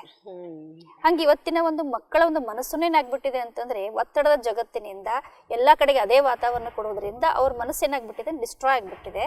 ಅದಕ್ಕಾಗಿ ಅವರಿಗೆ ಇವೆಲ್ಲ ಕಾರಣಗಳಿಂದ ಅವ್ರು ಏನ್ ಮಾಡ್ತಾರೆ ಅಂತಂದ್ರೆ ಅವ್ರ ತಂದೆ ತಾಯಿಗಳ ಮೇಲೆ ಈಗ ಕೆಲವೊಂದ್ ಕಡೆ ಬೇರೆ ಕಡೆಗೆ ಹೋದಾಗ ಅವರು ಅದನ್ನ ಸಿಟ್ಟನ್ನ ವ್ಯಕ್ತಪಡಿಸ್ಲಿಕ್ಕೆ ಆಗೋದಿಲ್ಲ. ಅದಕ್ಕಾಗಿ ಅವ್ರು ಏನ್ ಮಾಡ್ತಾರೆ, ಮನೇಲಿ ಬಂದು ತಂದೆ ತಾಯಿಗಳ ಮೇಲೆ ಅದನ್ನ ಸಿಟ್ಟನ್ನ ವ್ಯಕ್ತಪಡಿಸ್ತಾರೆ. ಅದ್ರ ಸಿಟ್ಟು ತನಗೆ ವೈರಿ ಆಗಿದೆ ಹೊರತು ಪರರಿಗೆ ಏನಾಗ್ಬಿಟ್ಟಿಲ್ಲ ಅಂತಂದ್ರೆ ವೈರಿ ಆಗಿಲ್ಲ. ಅದಕ್ಕಾಗಿ ಹೇಳಲಾಗುತ್ತೆ ಇಲ್ಲ, ಸಿಟ್ಟು ತನ್ನ ವೈರಿ, ಶಾಂತ ಪರರ ವೈರಿ ಅಂತ ಹೇಳ್ತಾರೆ. ಅದಕ್ಕಾಗಿ ನಾನು ಏನ್ ಮಾಡ್ಕೊಳ್ಬೇಕಾಗಿದೆ ಅಂದ್ರೆ ಸುಧಾರಣೆ ಮಾಡ್ಕೊಳ್ಬೇಕಾಗಿದೆ. ನನ್ನನ್ನ ಸುಧಾರಣೆ ಮಾಡ್ಕೊಳ್ಬೇಕಾದ್ರೆ ನಾನು ಶಾಂತಿಯಲ್ಲಿ ಇರಬೇಕು ಅಥವಾ ಪ್ರೀತಿಯಿಂದ ಇರಬೇಕು. ಈ 2 ಮೌಲಿಕ ಗುಣಗಳು ನಮ್ಮನ್ನ ಏನ್ ಮಾಡ್ತದೆ ಅಂತಂದ್ರೆ ಕ್ರೋಧ ಮುಕ್ತರನ್ನಾಗಿ ಮಾಡುತ್ತೆ. ಜೊತೆಗೆ ನನಗನ್ಸುತ್ತೆ ಅಕ್ಕೋರೆ, ಇವಾಗ ನಾವೇನು ಕ್ರೋಧದಲ್ಲಿ ಬರ್ತೀವಲ್ಲ ಅಂದ್ರೆ ಬೇರೆಯವ್ರಿಗೆ ಏನ್ ಅನ್ಸುತ್ತೆ, ಇವರೆಷ್ಟು ಕ್ರೋಧಿ ಇದ್ದಾರೆ ನೋಡು, ಯಾವ ತರ ಇದ್ದಾರೆ ನೋಡು ಅಂತೇಳಿ ಅಂತ. ಅಂದ್ರೆ ನಾ ತಿಳ್ಕೊಂಡ ಪ್ರಕಾರ ಅವ್ರು ಏನ್ ಕ್ರೋಧದಲ್ಲಿ ಬರ್ತಾರಲ್ಲ ಅವ್ರ ಬಗ್ಗೆ ನಾವು ದಯಾಹೃದಯ ಆಗ್ಬೇಕು ಅಂತಾನು ನನಗನ್ಸತ್ತೆ ಅಕ್ಕೋರೆ. ಅಂದ್ರೆ ಇದು ಹೆಣ್ ಹೇಳಾಗತ್ತೆ ಅಂತಂದ್ರೆ ಅವರು ತಮ್ಮ ಒಂದು ಯಾವುದೇ ಒಂದು ಸಂಸ್ಕಾರಕ್ಕೆ ವಶವಾಗಿಬಿಟ್ಟಿದ್ದಾರೆ. ಅದಕ್ಕಾಗಿ ಹೇಳ್ತಾರಲ್ಲ, ನಾವು ಯಾವುದೇ ಒಂದು ಇನ್ನೊಬ್ಬರಿಗೆ ನಾವು ಹೇಳಬೇಕಾದ್ರೆ ಕ್ರೋಧದಲ್ಲಿ ಬರಬಾರ್ದು. ಅಥವಾ ನಾವು ಒಂದ್ ಸೆಕೆಂಡ್ ಏನ್ ಮಾಡ್ಬೇಕಂತಂದ್ರೆ ಏಕ್ ಚುಪ್ ಸೌ ಸುಖಿ ಅಂತ ಹೇಳ್ತಾರೆ. ಅಂದ್ರೆ ಯಾವಾಗ ನಮಗೆ ಇನ್ನೊಬ್ಬರು ನಮಗೆ ಆವೇಶದಿಂದ ಕ್ರೋಧದಿಂದ ಕೆಲವೊಂದು ಮಾತುಗಳನ್ನ ಹೇಳಿಕ್ ಬಂದಾಗ ಆವಾಗ ನಾವೇನ್ ಮಾಡ್ಬೇಕಂತಂದ್ರೆ 1 ನಿಮಿಷ ನಾವು ಶಾಂತಿಯಲ್ಲಿ ಇದ್ಕೊಂಡು ಅವರ ಮಾತುಗಳನ್ನ ತಿಳ್ಕೊಂಡು ನೆಕ್ಸ್ಟ್ ನಾವ್ ಹೇಳಿಕ್ ಹೋದಾಗ ಏನಾಗುತ್ತೆ ಅಂತಂದ್ರೆ ಅವರು ಸಹ ಶಾಂತವಾಗಿರ್ತಾರೆ. ಆದ್ರೆ ನಾವೇನ್ ಮಾಡ್ತೀವಿ, ಆ ಸಮಯದಲ್ಲಿ ಅವರು ಜೋರಾಗಿರ್ತಾರೆ, ಅದಕ್ಕಿಂತ ಹೆಚ್ಚು ಜೋರಾಗಿ ನಾವು ಮಾತಾಡ್ತೀವಿ. ಅವಾಗ ಏನಾಗುತ್ತೆ, 2 ವಸ್ತುಗಳಲ್ಲಿ ಏನಾಗ್ಬಿಡುತ್ತೆ ಅಂತಂದ್ರೆ ಟಕ್ಕರ್ ಆಗ್ಬಿಡುತ್ತೆ. ಅವಾಗ ನಮ್ಮಲ್ಲಿ ಅದು ಜಗಳ ಅಂದ್ರೆ ಸಣ್ಣ ಮಾತಿದ್ದು ಏನಾಗ್ಬಿಡುತ್ತೆ ಅಂದ್ರೆ ದೊಡ್ಡದಾಗ್ಬಿಡುತ್ತೆ, ಅನಾಹುತ ರೂಪದಲ್ಲಿ ಆಗುತ್ತೆ. ಆಮೇಲೆ ನಮ್ಗೆ ಏನ್ ಮಾಡುತ್ತೆ ಅಂತಂದ್ರೆ ಹೋಶದಲ್ಲಿ ಬಂದ್ಬಿಡ್ತೀವಿ. ನಾವು ಹೇಳುತ್ತೆ ಇದು ಮಾಡಬಾರ್ದಾಗಿತ್ತು. ಈಗ ನೋಡ್ರಿ, ಯಾರಾದ್ರೂ ಕ್ರೋಧ ಮಾಡಿದ ಮೇಲೆ ಅವ್ರನ್ನ ಕೇಳ್ರಿ ನೀವು, ಅವಾಗ ನಿಮಗೆ ಖುಷಿ ಆಯ್ತಾ, ನೀವು ಸಂತೋಷದಲ್ಲಿದ್ರಿ? ಇಲ್ಲ, ಯಾರು ಹೇಳೋದಿಲ್ಲ. ಆಮೇಲೆ ಅವ್ರಿಗೆ ಏನಾಗುತ್ತೆ, ಪಶ್ಚಾತ್ತಾಪ ಆಗುತ್ತೆ, ನಾನು ಮಾಡಬಾರ್ದಾಗಿತ್ತು, ಮಾಡಿಬಿಟ್ಟೆ. ಇದರ ಅರ್ಥ ಏನಾಗ್ಬಿಟ್ಟಿದೆ, ಯಾವ ಕಾರ್ಯವನ್ನ ಮಾಡುವುದರಲ್ಲಿ ನಮ್ಗೆ ಖುಷಿ ತರುತ್ತೆ ಅದು ಪರ್ಮನೆಂಟ್ ಇರ್ತದೆ. ಯಾವ ಕಾರ್ಯವನ್ನ ನಾನು ಮಾಡಿದಾಗ ಶಾಂತಿ ತರುತ್ತೆ ಅದು ಒಳ್ಳೇದನ್ನೇ ಇರುತ್ತೆ. ಆದ್ರೆ ನಾವೇನ್ ಮಾಡ್ತೀವಿ, ಕೆಲವೊಂದ್ಸಲ ಸಿಟ್ಟು ಮಾಡಿದಾಗ ಅವಾಗ ನಮ್ಗೆ ಇಡೀ ದಿವಸ ಎಲ್ಲ ನಾನು ಏನೋ ಒಂಥರ ಒಳಗಡೆ ಅವ್ರಿಗೆ ಮನಸ್ಸಿನಲ್ಲಿ ಒಂಥರ ಕಳವಳ ನಡೀತಾನೆ ಇರುತ್ತೆ. ಅದ್ರ ಅರ್ಥ ಏನಾಗಿಬಿಟ್ಟಿದೆ, ದುಃಖ ಕೊಟ್ಟಿದ್ದಾಯ್ತು. ಶಾಂತಿ ನನ್ನ ಅಂತಂದ್ರೆ ಸಿಟ್ಟು ಮಾಡೋದು ನನ್ನ ಒಂದು ಸ್ವಭಾವ ಅಲ್ಲ. ಕೆಲವರು ಹೇಳ್ತಾರೆ ಸಿಟ್ಟು ಮಾಡೋದು ಸ್ವಾಭಾವಿಕವಾಗಿದೆ, ಅದರಲ್ಲಿ ತಪ್ಪೇನಿಲ್ಲ ಅಂತ ಕೆಲವ್ರು ಹೇಳ್ತಾರೆ. ನಮ್ಗೆ ಪ್ರಶ್ನೆ ಕೇಳ್ತಾರೆ ಕೆಲವರು. ಆದ್ರೆ ಸಿಟ್ಟು ಮಾಡೋದು ಸ್ವಾಭಾವಿಕ ಅಲ್ಲ, ಶಾಂತಿಯಲ್ಲಿ ಇರೋದು ನಿಮ್ಮ ಸ್ವಾಭಾವಿಕ ಗುಣ ಆಗಿದೆ. ಅದನ್ನ ಇವತ್ತಿನ ಜನರು ಮರ್ತು ಬಿಟ್ಟಿದ್ದಾರೆ. ಅದಕ್ಕಾಗಿ ನಮಗೆ ಈ ಶಾಂತಿಯ ಬಗ್ಗೆ ಅಥವಾ ಇವತ್ತು ಆಂಗರ್ ಮ್ಯಾನೇಜ್ಮೆಂಟ್ ಕೋರ್ಸ್ಗಳನ್ನ ಮಾಡಬೇಕಾಗ್ತಾ ಇದೆ, ಮಾಡ್ಬೇಕಾದಂತ ಪರಿಸ್ಥಿತಿ ಪರಿಸ್ಥಿತಿ ಬಂದ್ಬಿಟ್ಟಿದೆ ಇವತ್ತಿನ ಸಮಯದಲ್ಲಿ. ಅದ್ರ ಅಕ್ಕೋರೆ ಇದು ಬಹಳಷ್ಟು ಜರೂರಿ ಇದೆ ಅಂತಾನು ನಾನು ಹೇಳ್ತಾ ಇದ್ದೀನಿ. ಇವತ್ತಿನ ಒಂದು ಭಾಗದೊಡ್ಡ ಜಿಂದಗಿಲಿ ಅಂತ ಹೇಳ್ಬೋದು, ಅಥವಾ ಓಡಾಟದ ಸಮಯದಲ್ಲಿ ಜೀವನದಲ್ಲಿ ನಾವು ಇದು ಒಂದು ನಮ್ಮ ಕ್ರೋಧವನ್ನ ಅಥವಾ ನಿಕ್ರೋಧಿಯಾಗಿ ಇರುವಂತಹ ಒಂದು ಜೀವನವನ್ನ ನಡೆಸಬೇಕಾಗಿದೆ. ಅದಕ್ಕಾಗಿ ಕೆಲವ್ರು ಏನ್ ಮಾಡ್ತಾರೆ ಅಂತಂದ್ರೆ ಅನೇಕ ಒಂದು ಸಾಧನಗಳನ್ನ ಇದ್ ಮಾಡ್ತಾರೆ, ಹೋಗ್ತಾರೆ, ಅನೇಕ ಮಂದಿರದಲ್ಲಿ ಹೋಗ್ತಾರೆ. ಮಂದಿರದಲ್ಲಿ ಹೋದಾಗ ನಮ್ಗೆ ಶಾಂತಿ ಸಿಗ್ಬೋದು, ಅಥವಾ ಇದು ಇವಾಗ ಈ ತರ ಸಮಾಧಿ ಸ್ಥಿತಿಯಲ್ಲಿ ಕೂತ್ಕೋಬೇಕು, ಕೆಲವೊಂದು ಯೋಗಾಸನದಿಂದ ಅದನ್ನ ಕಂಟ್ರೋಲ್ ಮಾಡ್ಕೋಬೇಕು, ಈ ತರ ಜನ ಪ್ರಯತ್ನ ಮಾಡ್ತಾ ಇದಾರೆ. ಯಾಕಂದ್ರೆ ಅವ್ರಿಗೂ ಸಹಿತ ಶಾಂತಿದ ಅವಶ್ಯಕತೆ ಇದೆ. ಕ್ರೋಧ ಮಾಡ್ಬೇಕು ಅಂತ ಯಾರಿಗೂ ಮನಸ್ಸು ಇರೋದಿಲ್ಲ. ಯಾಕಂತಂದ್ರೆ ನಾನು ಅವಾಗ್ಲೇ ಹೇಳಿದ್ನಲ್ಲ, ದಯಾಹೃದಯ ಆಗ್ಬೇಕು ಅವ್ರು ನೋಡಿ ಅಂತ. ಯಾಕಂತಂದ್ರೆ ಅವ್ರದೇ ಆದ ಆ ಸಂಸ್ಕಾರ, ಅವ್ರಿಗೆ ಆ ಕ್ರೋಧದಲ್ಲಿ ಬರೋದು ಅವ್ರದೇ ಆದ ಒಂದು ಸಂಸ್ಕಾರ ಆಗ್ಬಿಟ್ಟಿದೆ. ಅದನ್ನ ಅವ್ರು ಕಂಟ್ರೋಲ್ ಮಾಡಕ್ಕಾಗದೆ ಅವ್ರು ಅದನ್ನ ಕಾರ್ಯವ್ಯವಹಾರದಲ್ಲಿ ತರ್ತಾ ಇದ್ದಾರೆ. ತಿಳ್ಕೊಳ್ಬೇಕು, ಸಿಟ್ಟು ಅನ್ನೋದು ಏನಾಗ್ಬಿಟ್ಟಿದೆ ಅಂತಂದ್ರೆ ಒಂದು ಬೆಂಕಿ ಇದ್ದ ಹಾಗೆ ಅಂತ ಹೇಳ್ತಾರಲ್ಲ. ಅದಕ್ಕಾಗಿ ಹೇಳ್ತಾರಲ್ಲ, ನೋಡ್ರಿ ಸಿಟ್ಟು ಬಂದಾಗ ಅವ್ನು ಹೆಂಗ್ ಕಾಣಿಸ್ತಾನೆ ಅಂತಂದ್ರೆ ಪೂರ್ತಿ ಅವನ ಮುಖ ಹೆಂಗಾಗ್ಬಿಟ್ಟಿದೆ, ಕೆಂಡಾಮಂಡಲ ಆಗ್ಬಿಟ್ಟಿದೆ ಅಂತ ಹೇಳ್ತೀವಿ ನಾವು. ಅಂದ್ರೆ ಸಿಟ್ಟಿನಿಂದ ವಿಚಾರ ಮಾಡ್ರಿ ನೀವು. ಒಂದ್ಸಲ ನಾವು ಈಗ ಯಾರ ಮನೆಯಲ್ಲಿ ಕ್ರೋಧ ಇದೆ ಹೇಳ್ತಾರೆ, ತುಂಬಿದ ಕೊಡನೂ ಏನಾಗ್ಬಿಡುತ್ತೆ, ಮನ ಹೋಗ್ಬಿಡ್ತದೆ ಅಂತ ಹೇಳ್ತಾರೆ. ನೋಡ್ರಿ ಎಷ್ಟಿದೆ ಅಂತ. ಅದ್ರ ವಿಚಾರ ಮಾಡ್ಬೇಕಲ್ಲ ನಾವು. ಯಾವಾಗ ಒಂದ್ಸಲ ನಾವು ಸಿಟ್ಟು ಮಾಡ್ತೀವಿ ಅವಾಗ ನಮ್ಮಲ್ಲಿ ಹರಿಯುವಂತ ರಕ್ತನೂ ಏನಾಗ್ಬಿಡುತ್ತೆ ಅಂತಂದ್ರೆ ಸುಟ್ಟು ಹೋಗ್ಬಿಡುತ್ತೆ. ಸಿಟ್ಟಿನಿಂದ ಏನೇನ್ ಅನಾಹುತಗಳ ಆಗುತ್ತೆ ಅಂತ ತಿಳ್ಕೊಂಡಾಗ ನಮ್ಗೆ ಗೊತ್ತಿರ್ಬೇಕು ಸಿಟ್ಟು ಮಾಡುವುದರಿಂದ ಏನೇನ್ ಅನಾಹುತ ಆಗುತ್ತೆ ಅಂತ. ಒಂದು, ಎಲ್ಲಕ್ಕಿಂತ ಮುಂಚೆ ನನಗೆ ಅದೇನಾಗುತ್ತೆ ಅಂತಂದ್ರೆ ಪ್ರಾಬ್ಲಮ್ ಆಗುತ್ತೆ. ಆಮೇಲೆ ನಮ್ಮ ಆಜು ಬಾಜುದವ್ರಿಗೂ ಏನಾಗುತ್ತೆ, ಅದರಿಂದ ಪ್ರಾಬ್ಲಮ್ ಆಗುತ್ತೆ. ಇವೆಲ್ಲ ನಾವು ಪ್ರಾಬ್ಲಮ್ಗಳನ್ನ ತಿಳ್ಕೊಂಡಾಗ ಯಾರು ಸಿಟ್ಟು ಮಾಡೋದಿಲ್ಲ. ಆದ್ರೂ ನಾವು ಸಿಟ್ಟು ಮಾಡ್ತೀವಿ, ಸಿಟ್ಟು ಬರುತ್ತೆ, ನಮ್ ಕಂಟ್ರೋಲ್ ಮಾಡ್ಲಿಕ್ಕೆ ಆಗಲ್ಲ ಅಂತಂದ್ರೆ ಅವರಲ್ಲಿ ಮುಖ್ಯವಾಗಿ ಆತ್ಮಿಕ ಶಕ್ತಿ, ಆತ್ಮಿಕ ಬಲ ಇಲ್ಲ. ಆ ಆತ್ಮಿಕ ಶಕ್ತಿ, ಆತ್ಮಿಕ ಬಲ ಬರಬೇಕಾದ್ರೆ ಕೆಲವರು ಏನ್ ತಿಳ್ಕೊಂಡ್ಬಿಡ್ತಾರೆ, ನಾವು ಮಂದಿರದಲ್ಲಿ ಹೋಗೋದ್ರಿಂದ ಅಥವಾ ಜಪ ಮಾಡೋದ್ರಿಂದ ನಮ್ಗೆ ಅದು ಸಿಗುತ್ತೆ, ಅಥವಾ ನಾವು ಸಿಟ್ಟನ್ನು ಕಂಟ್ರೋಲ್ ಮಾಡ್ಕೊಳ್ಬಹುದು. ಆದ್ರೆ ಇವತ್ತಿನ ಸಮಯದಲ್ಲಿ ಹೇಳ್ತಾರೆ, ನಿಮ್ಗೆ ಯಾವಾಗದು ಸಿಟ್ಟು ಬಂದ್ರೆ ನೀವೇನ್ ಮಾಡ್ಬೋದು ಅಂತಂದ್ರೆ ಒಂದು ಗ್ಲಾಸ್ ನೀರು ಕುಡೀರಿ ಅಂತ ಹೇಳ್ತಾರೆ. ಅಥವಾ 100ರಿಂದ 1 ತನಕ ಉಲ್ಟಾ ನೀವೇನ್ ಮಾಡ್ಬೇಕಂದ್ರೆ ಎಣಿಕೆ ಮಾಡ್ರಿ, ಅವಾಗ್ಲೂ ನಿಮ್ ಸಿಟ್ಟ ಏನಾಗುತ್ತೆ ಅಂದ್ರೆ ಕಂಟ್ರೋಲ್ದಲ್ಲಿ ಬರುತ್ತೆ ಅಂತ ಹೇಳ್ತಾರೆ. ಇದು ಆಯ್ತು. ಇದ್ರ ಜೊತೆಗೂ ಸಹ ನಾವು ಕೆಲವೊಂದು ಮೆಡಿಟೇಷನ್ ಅಂತ ಹೇಳ್ತಾರಲ್ಲ, ಆ ಮೆಡಿಟೇಷನ್ ಮಾಡೋದ್ರಿಂದ ಅಥವಾ ನಾವು ಈ ರೀತಿ ಮಾಡೋದ್ರಿಂದನೂ ನಮಗೆ ಮಾನಸಿಕವಾಗಿ ಏನಾಗುತ್ತೆ ಅಂತಂದ್ರೆ ನಮಗೆ ಸಬಲತೆ ಸಿಗುತ್ತೆ. ಅವಾಗ ನಾವು ಕ್ರೋಧದಿಂದ ಮುಕ್ತರಾಗಬಹುದು. ಅದಕ್ಕಾಗಿ ನಾವೇ ಪ್ರಯತ್ನ ಪಡಬೇಕು. ಅದಕ್ಕಾಗಿ ಸಿಟ್ಟು ಏನಾಗ್ಬಿಟ್ಟಿದೆ ಅಂದ್ರೆ ಬೆಂಕಿ ಸಮಾನ ಆಗ್ಬಿಟ್ಟಿದೆ.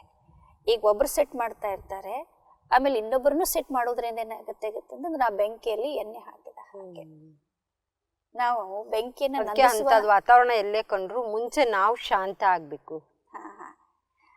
ಕೆಲವರು ಹೇಳ್ತಿದ್ರು, ಮೊದಲಿನ ಕಾಲದಲ್ಲಿ ಯಾರು ಸೆಟ್ ಮಾಡ್ತಾ ಇದ್ರಲ್ಲ ಅವರಿಂದ ನಾವು ಸ್ವಲ್ಪ ದೂರ ಹೋಗ್ಬೇಕು ಅಂತ ಹೇಳ್ತಾ ಇದ್ರು.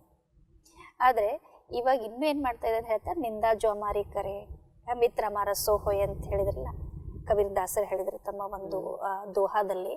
ಅಂದ್ರೆ ಯಾರು ಸಿಟ್ಟಿನಿಂದ ನಿಂದನೆ ಮಾಡ್ತಾ ಇದ್ದಾರಲ್ಲ ಅವ್ರು ನಮ್ಮ ಒಳ್ಳೆ ಮಿತ್ರರಿದ್ದಾರೆ ಅಂತ ತಿಳ್ಕೊಂಡು ನಾವು ಆ ಮಿತ್ರ ಭಾವದಿಂದ ವ್ಯವಹಾರ ಮಾಡಿದಾಗ, ಅವ್ರ ಜೊತೆಗೆ ಪ್ರೀತಿಯಿಂದ ಸ್ನೇಹದಿಂದ ವ್ಯವಹಾರ ಮಾಡಿದಾಗ, ಯಾಕಂದ್ರೆ ಅವ್ರಿಗೇನು ಅವಶ್ಯಕತೆ ಇದೆ, ಇವಾಗ ಆಗಿನ ಸಮಯದಲ್ಲಿ ಅವ್ರಿಗೆ ಶಾಂತಿಯ ಒಂದು ಗುಣದ ಅವಶ್ಯಕತೆ ಇದೆ. ಅದಕ್ಕಾಗಿ ನಾವು ಅವಾಗ ಶಾಂತವಾಗಿ ನಮ್ಮ ಚಿತ್ತನ್ನು ಶಾಂತವಾಗಿ ಇಟ್ಕೊಂಡು ಅವ್ರಿಗೂ ಸಹ ನಾವು ಕೊಟ್ಟಾಗ ಅವರು ಮುಂದಿನವ್ರು ಏನಾಗ್ತಾರೆ ಅಂದ್ರೆ ಶಾಂತ ಆಗ್ತಾರೆ.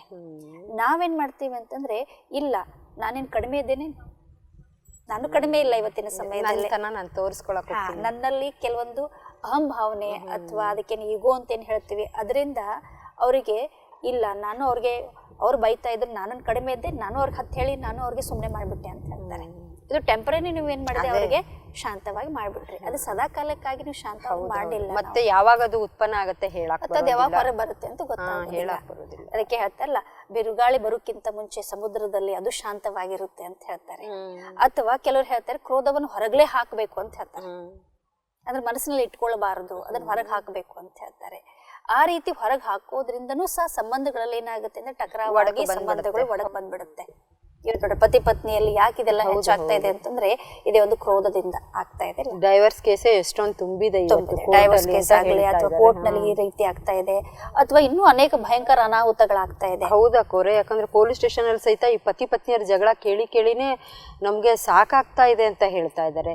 ಇವತ್ತು ನಾವ್ ಯಾಕೆ ನಿಮ್ ತರ ಕುಮಾರಿ ಜೀವನ ಮಾಡಬಾರ್ದಪ್ಪ, ಇವೆಲ್ಲ ಯಾಕೆ ಬೇಕು ಅನ್ನೋಂಗೆ ಇವತ್ತು ಪೊಲೀಸ್ ಸ್ಟೇಷನ್ ಅಲ್ಲಿ ಕೋರ್ಟ್ ಅಲ್ಲಿ ಇದೇ ಜಗಳನೇ ಕೇಳೋದಾಗಿದೆ ಇವತ್ತು. ಸೊ ಇಲ್ಲಿ ಏನಾಗಿದೆ ಅಂತಂದ್ರೆ ನಾವು ನಮ್ಮ ಒಂದು ವೈವಾಹಿಕ ಜೀವನದಲ್ಲಾಗ್ಲಿ ಅಥವಾ ಒಂದು ಯಾವುದೇ ಒಂದು ಹೊರಗಿನ ಒಂದು ಜೀವನದಲ್ಲಾಗ್ಲಿ ಈ ಒಂದು ಅಂದ್ರೆ ನಾವು ಒಂದು ಈ ಸಿಟ್ಟಿನಿಂದಲೇ ಏನಾಗ್ತಾ ಇದೆ ಅಂದ್ರೆ ಅನೇಕ ಅನಾಹುತಗಳಾಗಿ ಸಂಬಂಧಗಳಲ್ಲಿ ವಿಚ್ಛೇದನ ಆಗ್ತಾ ಇದೆ. ಆದ್ರೆ ನಾವು ಯಾವಾಗ ನಮ್ಮಲ್ಲಿ ಆ ಆತ್ಮದಲ್ಲಿ ಒಂದು ಪ್ರೀತಿನೂ ಇದೆ, ಶಾಂತಿನೂ ಇದೆ, ಈ ಗುಣಗಳನ್ನ ನಾವು ಹೆಚ್ಚಿಸ್ಕೊಂಡಾಗ, ಈ ಗುಣಗಳನ್ನ ನಾವು ಬಹಳವಾಗಿ ಮುಂದೆ ತಂದಾಗ, ಅಂದ್ರೆ ನಮ್ಮ ಆತ್ಮದಲ್ಲಿ ಇವೆಲ್ಲ ಗುಣಗಳಿವೆ, ಆ ಗುಣಗಳನ್ನ ನಾವು ಏನ್ ಮಾಡ್ಬೇಕಾಗಿದೆ ಅಂದ್ರೆ ಜಾಗೃತ ಮಾಡ್ಕೊಳ್ಬೇಕಾಗಿದೆ. ಎಲ್ಲರಲ್ಲೂ ಇದೆ, ಮತ್ತೆ ಎಲ್ಲರೂ ಇದನ್ನೇ ಬಯಸ್ತಾ ಇದ್ದಾರೆ. ಯಾರಿಗೂ ದುಃಖ ಅಶಾಂತಿ ಬೇಕಾಗಿಲ್ಲ. ಎಲ್ಲರೂ ತಮ್ಮ ಜೀವನದಲ್ಲಿ ಸುಖ ಶಾಂತಿನ ಬಯಸ್ತಾ ಇದ್ದಾರೆ. ಆ ಸುಖ ಶಾಂತಿಗೋಸ್ಕರ ನಮ್ಮ ಜೀವನವನ್ನು ನಡೆಸಬೇಕಾದ್ರೆ ನಾವು ಅದನ್ನ ಪಡ್ಕೊಳ್ಳೋ ವಿಧಿ ಜನಕ್ಕೆ ಗೊತ್ತಾಗ್ತಾ ಇಲ್ಲ ಅಂತ ತಾವ್ ಹೇಳ್ತಾ ಇದ್ದೀರಾ. ಅದಕ್ಕಾಗಿ ನಾವು ಅನೇಕ ಒಂದು ಕಥೆಗಳನ್ನ ಕೇಳ್ತೀವಿ, ಎಲ್ಲ ಮಾಡ್ತೀವಿ. ಅದಕ್ಕಾಗಿ ತಾವು ಈ ಕಥೆಯನ್ನ ಕೇಳಿರಬಹುದು. ಅಂದ್ರೆ ಇವತ್ತಿನ ಒಂದು ಆಧ್ಯಾತ್ಮಿಕತೆಯಲ್ಲಿ ಒಂದು ಕಥೆಯನ್ನು ಹೇಳ್ತಾರೆ. ಶಾಸ್ತ್ರದಲ್ಲಿ ಒಂದು ಕತೆ ಬರುತ್ತೆ. ವಸಿಷ್ಠ ಋಷಿಗಳು ಅವರು ಬಹಳ ಒಂದು ಒಳ್ಳೆ ಋಷಿಗಳಾಗಿದ್ರು ಅಥವಾ ಒಳ್ಳೆಯ ಒಂದು ಸಾಧುಗಳಾಗಿದ್ರು ಅಂತ ಹೇಳ್ತೀವಿ. ಆಮೇಲೆ ಅವ್ರ ಜೊತೆಗೆ ವಿಶ್ವಾಮಿತ್ರ ಅಂತ ಹೇಳ್ತಾರೆ. ವಿಶ್ವಾಮಿತ್ರನಿಗೆ ವಸಿಷ್ಠ ಋಷಿಗಳ ಮೇಲೆ ಸ್ವಲ್ಪ ಒಂದಿಷ್ಟು ಸಿಟ್ಟು. ಯಾಕಂದ್ರೆ ಪ್ರತಿ ಸಲ ಅವ್ರು ಭೇಟಿ ಆಗ್ಲಿಕ್ಕೆ ಹೋದಾಗ ರಾಜ ಋಷಿ ಅಂತ ಹೇಳಿ ಅವ್ರು ಸಂಬೋಧನೆ ಮಾಡ್ತಾ ಇದ್ರು, ಹೊರತು ಬ್ರಹ್ಮ ಋಷಿ ಅಂತ ಹೇಳ್ತಾ ಇರ್ಲಿಲ್ಲ. ಅದಕ್ಕಾಗಿ ಅವ್ರಿಗೆ ಇಷ್ಟು ಸಿಟ್ಟು ಬರ್ತಾ ಇತ್ತು. ನನಗೆ ಯಾವಾಗಿದ್ರು ನಾವು ಜೊತೆಗೆ ಭೇಟಿಯಾದಕ್ಕೆ ಹೋದಾಗ ಬರೀ ಬ್ರಹ್ಮ ಋಷಿ ಬದಲಾಗಿ ಬರೀ ರಾಜ ಋಷಿ ಅಂತ ಹೇಳ್ತಾ ಇದ್ದಲ್ಲ, ನಾನು ಅಷ್ಟು ತಪಸ್ವಿ, ನಾನು ಅಷ್ಟೆಲ್ಲ ಮಾಡಿದ್ದೀನಿ, ಶಾಸ್ತ್ರಗಳನ್ನ ಓದಿದ್ದೀನಿ ಅಂತ ಹೇಳ್ಕೊಂಡು ಒಂದ್ಸಲ ಅವ್ನು ಏನು ಮಾಡ್ತಾನೆ ಅಂತ ವಿಚಾರ ಮಾಡ್ತಾನೆ. ಇವತ್ತು ಇವರಿಗೆ ನಾನು ತಕ್ಕ ಪಾಠ ಕಲಿಸಲೇಬೇಕಂತ ತಿಳ್ಕೊಂಡು ಎಲ್ಲಿ ವಸಿಷ್ಠ ಮುನಿಗಳು ಕೂತ್ಕೊಂಡು ಶಿಷ್ಯರಿಗೆ ತಮ್ಮ ಸಂಬೋಧನೆ ಮಾಡ್ತಾ ಇರ್ತಾರಲ್ಲ, ಆ ಸ್ಥಳದಲ್ಲಿ ಹೋಗಿ ಮುಂಚೆನೆ ಅವನು ವೃಕ್ಷದ ಮೇಲ್ಗಡೆ ಕೂತ್ಕೊಂಡ್ಬಿಡ್ತಾನೆ, ತಲ್ವಾರ್ ಹಿಡ್ಕೊಂಡು ಕೂತ್ಕೊಂಡ್ಬಿಡ್ತಾನೆ. ಇವತ್ತು ನಾನು ಇವ್ರನ್ನ ಬಿಡೋದಿಲ್ಲ, ಮುಗಿಸ್ಬಿಡ್ತೀನಿ ಅಂತ ಹೇಳಿ. ಆಮೇಲೆ ಅದಕ್ಕಿಂತ ಮುಂಚೆನೆ ಹೋಗಿ ಕೂತ್ಕೊಂಡಿರ್ತಾನೆ. ಅವಾಗ ವಸಿಷ್ಠ ಋಷಿಗಳು ಬರ್ತಾರೆ, ತಮ್ಮ ಶಿಷ್ಯರ ಜೊತೆಗೆ ಅಲ್ಲಿ ಅವರಿಗೆ ಉಪದೇಶವನ್ನ ಕೊಡ್ತಾ ಇರ್ತಾರೆ. ಆಮೇಲೆ ಉಪದೇಶವನ್ನ ಕೊಟ್ಟ ಮೇಲೆ ಅವನು ವಿಚಾರ ಮಾಡ್ತಾನೆ, ವಿಶ್ವಾಮಿತ್ರ ಇವರೆಲ್ಲ ಶಿಷ್ಯರು ಹೋದ್ಮೇಲೆ ಈ ವಸಿಷ್ಠ ಋಷಿಗಳಿಗೆ ನಾನೇನ್ ಮಾಡ್ಬೇಕು, ಅವ್ರನ್ನ ಹತ್ಯೆ ಮಾಡ್ಬೇಕು ಅಂತ ತಿಳ್ಕೊಂಡು. ಆಮೇಲೆ ಆ ಸಮಯದಲ್ಲಿ ಒಬ್ಬ ಶಿಷ್ಯ ಹೇಳ್ತಾನೆ, ಗುರುಗಳೇ ಇವತ್ತು ಎಷ್ಟು ಚೆನ್ನಾಗಿ ಒಂದು ಚಂದ್ರಮನ ಬೆಳಕಿದೆ, ಇವತ್ತಿನ ಒಂದು ಭಾಳ ಚೆನ್ನಾಗಿ ಚಂದ್ರಮ ಕಾಣ್ತಾ ಇದ್ದಾನೆ, ಚಂದ್ರನ ಬೆಳಕು ಭಾಳ ಚೆನ್ನಾಗಿದೆ, ಇವತ್ತು ಹುಣ್ಣಿಮೆ ಚಂದ್ರಮ ಎಷ್ಟು ಚೆನ್ನಾಗಿ ಕಾಣಿಸ್ತಾ ಇದ್ದಾನೆ, ಅದ್ರಲ್ಲಿ ಎಷ್ಟು ದಿವ್ಯತೆ ಇದೆ, ಬೆಳಕಿದೆ, ಪ್ರಕಾಶ ಇದೆ ಅಂತ ಹೇಳ್ತಾ ಇರ್ತಾನೆ. ಇದೇನ್ ನೋಡ್ತಾ ಇದ್ದೀರಿ, ಇದು ಚಂದ್ರಮನ ಬೆಳಕು, ಇದು ವಿಶ್ವಾಮಿತ್ರನ ತಪಸ್ಸಕ್ಕಿಂತ ಏನಾಗಿದೆ, ಕಡಿಮೆನೇ ಇದೆ ಅಂತ ಹೇಳ್ತಾನೆ ಅವನು.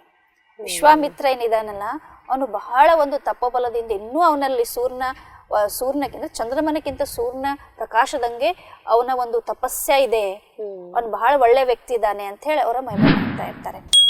ಆಮೇಲೆ ಅದೇ ಸಮಯದಲ್ಲಿ ಶಿಷ್ಯ ಹೇಳ್ತಾನೆ, ಯಾವಾಗಿದ್ರು ನಿಮ್ಮ ಮೇಲೆ ಕ್ರೋಧನೆ ಮಾಡ್ತಾ ಇರ್ತಾರೆ, ಯಾವಾಗಿದ್ರು ನಿಮ್ಮ ಅಹಿತನೆ ಮಾಡ್ತಾ ಇದ್ದಾರೆ, ಆದ್ರೂ ನೀವು ಅವ್ರದ್ದು ಒಂದು ಮಹಿಮೆನೆ ಮಾಡ್ತಾ ಇದ್ದೀರಾ ಅಂತ ಹೇಳ್ತಾರೆ. ಇಲ್ಲ, ಅವನು ಬಹಳ ಒಳ್ಳೆ ವ್ಯಕ್ತಿ ಇದ್ದಾನೆ, ಅವನು ಬಹಳ ಚೆನ್ನಾಗಿದ್ದಾನೆ, ಅವನು ತಪೋಬಲ ನೋಡಿದರೆ ಅವನು ಬ್ರಹ್ಮ ಋಷಿ ಆಗ್ತಾ ಇದ್ದಾನೆ ಅಂತ ಹೇಳಿ ಅವ್ರಿಗೆ ಹೇಳ್ತಾರೆ. ಆಮೇಲೆ ಆ ಮೇಲೆ ಕೆಳಗೆ ಕುತ್ಕೊಂಡಂತ ವಿಶ್ವಾಮಿತ್ರನೆಲ್ಲ ಮಾತುಗಳನ್ನು ಕೇಳಿ ಅವನ ಕಣ್ಣಿನಿಂದ ನೀರು ಹಲ್ಲಿಕ್ಕೆ ಬರ್ತಾ ಇದೆ, ಅಂದ್ರೆ ಕಣ್ಣೀರು ಬರುತ್ತೆ. ಆಮೇಲೆ ಅವನು ಕೆಳಗಿಳಿದು ಬಂದು ಅವನಿಗೆ ಕಾಲು ಬೀಳ್ತಾನೆ. ಆವಾಗ ಆ ವಸಿಷ್ಠ ಋಷಿಗಳು ಅವನಿಗೆ ಎತ್ತು ಹೇಳ್ತಾರೆ, ಹೇಳಿ ಬ್ರಹ್ಮ ಋಷಿಗಳೇ ಅಂತ ಹೇಳ್ತಾರೆ.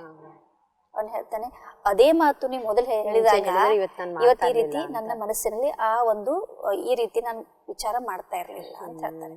ಆವಾಗ ಅವ್ರಿಗೆ ಏನ್ ಅನ್ಸುತ್ತೆ ಅಂತಂದ್ರೆ, ನೀವು ಈಗೇನಾಗ್ಬಿಟ್ಟಿದೆ, ಕ್ರೋಧ ಮುಕ್ತರಾಗಿದ್ದೀರಿ. ಅದಕ್ಕಿಂತ ಮುಂಚೆ ನಿಮ್ಮಲ್ಲಿ ಬಹಳ ಕ್ರೋಧ ಇತ್ತು, ಕ್ರೋಧ ಮುಕ್ತರಾಗಿದ್ದೀರಿ, ಅದಕ್ಕಾಗಿ ನೀವು ಬ್ರಹ್ಮ ಋಷಿಗಳಾಗಿದ್ದೀರಿ ಅಂತ ಹೇಳ್ತಾರೆ. ಅಂದ್ರೆ ನಮ್ಮಲ್ಲಿ ಯಾವಾಗ ನಾವು ನಾವು ನಮ್ಮಲ್ಲಿರುವಂತ ಕಮ್ಮಿ ಕಮಜೋರಿಗಳು ತೆಗೆದು ಹಾಕಿದ್ರು ಸಹ ಕೆಲವರಿಗೆ ಏನಾಗುತ್ತೆ, ಯಾರು ಋಷಿಗಳಾಗ್ಲಿ ಮುನಿಗಳಾಗ್ಲಿ ಕ್ರೋಧದಿಂದ ಮುಕ್ತ ಇಲ್ಲ ಅಂತ ನಾವು ಹೇಳ್ಬಿಡ್ತೇವೆ, ಹೇಳ್ತೀವಿ ಇವತ್ತಿನ ಸಮಯದಲ್ಲಿ. ಯಾರಾಗ್ಲಿ ಅಂದ್ರೆ ಎಲ್ಲಾ ವಿಕಾರಗಳಕ್ಕಿಂತ ದೊಡ್ಡ ವಿಕಾರ ಕ್ರೋಧ. ಕ್ರೋಧ ತಾನಷ್ಟೇ ಸುಡೋದಿಲ್ಲ, ತನ್ನ ಜೊತೆಗಿದ್ದವ್ರನ್ನೆಲ್ಲ ಸುಟ್ಟಾಗುತ್ತೆ ಅಂತ ಹೇಳ್ತಾರೆ. ಅದಕ್ಕಾಗಿ ಈ ಕ್ರೋಧ ಅನ್ನುವಂತಹ ಒಂದು ವಿಷಕಾರಿ ಸರ್ಪ ಇದ್ದಂತಾಗಿದೆ. ಇದನ್ನ ನಾವೇನ್ ಮಾಡ್ಬೇಕಾಗಿದೆ ಅಂತಂದ್ರೆ, ನಮ್ಮ ಮನಸ್ಸಿನಿಂದ ಅಥವಾ ನಮ್ಮ ಒಂದು ಜಗತ್ತಿನಿಂದ ಅದನ್ನು ದೂರ ಹಾಕಬೇಕಾಗಿದೆ. ಅದಕ್ಕಾಗಿ ನಾವು ನಮ್ಮಲ್ಲಿರುವಂಥ ದಿವ್ಯ ಗುಣಗಳನ್ನು ಜಾಗೃತ ಮಾಡ್ಕೊಳ್ತೀವಿ. ಯಾವಾಗ ನಾವು ಆತ್ಮ ಜಾಗೃತಿ ನಮ್ಮಲ್ಲಿ ಬರುತ್ತೆ ಆವಾಗ ಈ ಕ್ರೋಧದಿಂದ ನಾವು ಮುಕ್ತರಾಗ್ತೀವಿ. ಅಕ್ಕೋರೆ, ಇದುವರೆಗೂ ನಾವೇನು ಕ್ರೋಧದ ಬಗ್ಗೆ ಚರ್ಚೆ ಮಾಡಿದ್ವಿ, ನಂಗೆ ತುಂಬ ಚೆನ್ನಾಗಿ ಅನಿಸ್ತು. ಇದು ನಮ್ಮ ವೀಕ್ಷಕರಿಗೂ ಸಹಿತ ಚೆನ್ನಾಗಿ ಅನಿಸಿರ್ಬೋದು ಅಂತ ನಾನು ಅಂದ್ಕೊಳ್ತೀನಿ. ಇನ್ನೂ ಹೆಚ್ಚಿನ ಚರ್ಚೆನ ನಾವು ಈ ಕ್ರೋಧದ ಬಗ್ಗೆ ಮುಂದಿನ ಸಂಚಿಕೆಯಲ್ಲಿ ನೋಡೋಣ ಅಂತ ಹೇಳ್ತಾ, ಇವತ್ತೇನು ತಾವು ಬಂದಿದ್ದೀರಾ, ಇಷ್ಟೆಲ್ಲ ನಮಗೆ ಪ್ರೋಗ್ರಾಮ್ ನಡೆಸ್ಕೊಟ್ರಿ, ಅದಕ್ಕೆ ತಮಗೆ ನಾನು ಧನ್ಯವಾದಗಳನ್ನ ಹೇಳೋದಕ್ಕೆ ಇಷ್ಟಪಡ್ತೀನಿ ಅಕ್ಕೋರೆ. ವೀಕ್ಷಕರೇ, ಇದುವರೆಗೂ ಬ್ರಹ್ಮಕುಮಾರಿ ಅನುರಾಧ ಅಕ್ಕೋರು ಬಂದು ನಮಗೆ ಕ್ರೋಧದ ಬಗ್ಗೆ ಸಾಕಷ್ಟು ತಿಳುವಳಿಕೆ ಕೊಟ್ಟರು. ಅದ್ರ ಬಗ್ಗೆ ಅನೇಕ ಮಾಹಿತಿಗಳನ್ನು ನಾವು ತಿಳ್ಕೊಂಡ್ವಿ. ತಾವು ಸಹಿತ ಇದರಿಂದ ಖುಷಿಯಾಗಿದ್ದೀರಾ ಅಂತ ನಾನು ಅಂದ್ಕೊಳ್ತೀವಿ. ಇನ್ನೂ ಹೆಚ್ಚಿನ ವಿಷಯವನ್ನು ಇದ್ರ ಬಗ್ಗೆ ಮುಂದಿನ ಸಂಚಿಕೆಯಲ್ಲಿ ತಿಳ್ಕೊಳ್ಳೋಣ ಅಂತ ಹೇಳ್ತಾ ಇಂದಿನ ಕಾರ್ಯಕ್ರಮವನ್ನು ನಾವು ಮುಗಿಸೋಣಂತೆ. ನಮಸ್ಕಾರ.